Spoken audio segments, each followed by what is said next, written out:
Hello everyone, আসসালামু আলাইকুম। Welcome জানাচ্ছি আমার আরেকটি নতুন রেসিপি দেখার জন্য। মাশরুম কিন্তু আজকাল খুবই জনপ্রিয়। মাছ মাংস থেকে একটু ভিন্নতা এনে দেয় খাবারের স্বাদে। আর আজকে আমি আপনাদের সাথে শেয়ার করছি মাশরুম মশালা।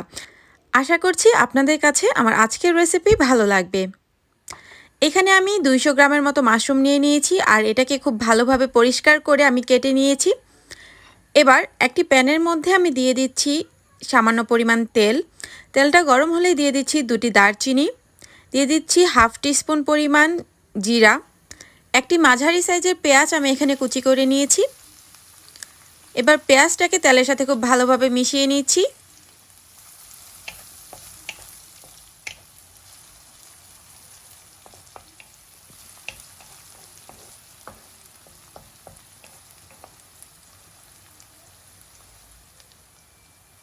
এবার দিয়ে দিচ্ছি 1 চা চামচ পরিমাণ হলুদের গুঁড়া, 1 চা চামচ পরিমাণ মরিচের গুঁড়া, 1 চা চামচ পরিমাণ ধনিয়া গুঁড়া, 1 চা চামচ পরিমাণ গরম মশলার গুঁড়া।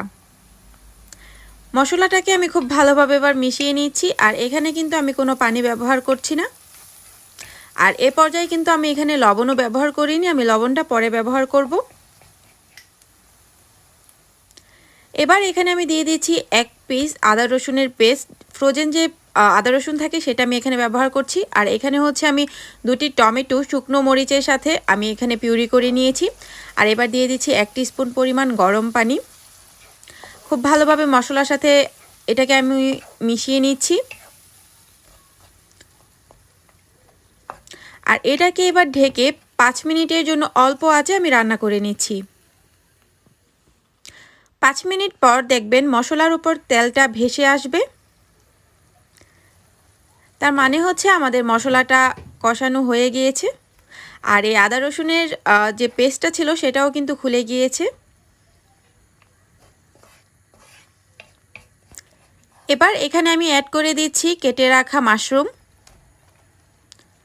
মাশরুমগুলোর সাথে হচ্ছে মশলাটা খুব ভালোভাবে মিশিয়ে নিচ্ছি।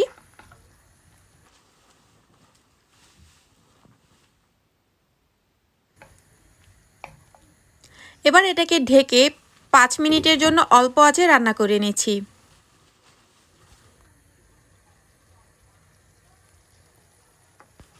5 মিনিট পর ঢাকনাটা খুলে আমি আবারও নেড়ে চেড়ে নিচ্ছি। আর এ পর্যায়ে হচ্ছে আমি এখানে দিয়ে দিচ্ছি 1 কাপ পরিমাণ হালকা কুসুম গরম পানি।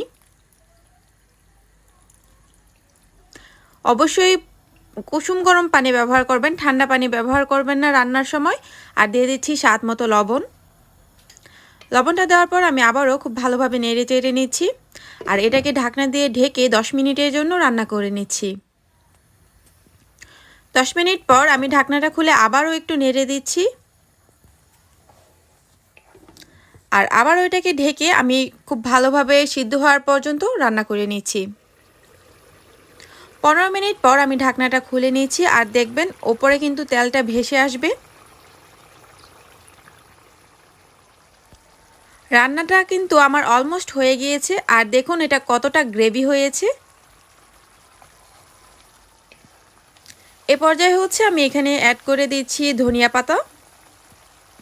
এখানে আমি ফ্রোজেন ধনিয়া পাতা ব্যবহার করছি। আর এটাকে ঢেকে আমি চুলাটাকে অফ করে দিচ্ছি। এবার একটা সার্ভিং ডিশে আমি তুলে নিয়েছি। চেষ্টা করেছি খুব সহজভাবে আমার রেসিপিটা আপনাদের সাথে শেয়ার করতে। ভালো লেগে থাকলে আমার চ্যানেলটাকে সাবস্ক্রাইব করে পাশে থাকা বেল আইকনটাকে বাজিয়ে দেবেন। আর আপনাদের ফ্রেন্ডস আর ফ্যামিলির সাথে আমার রেসিপিটা শেয়ার করবেন। আল্লাহ হাফেজ।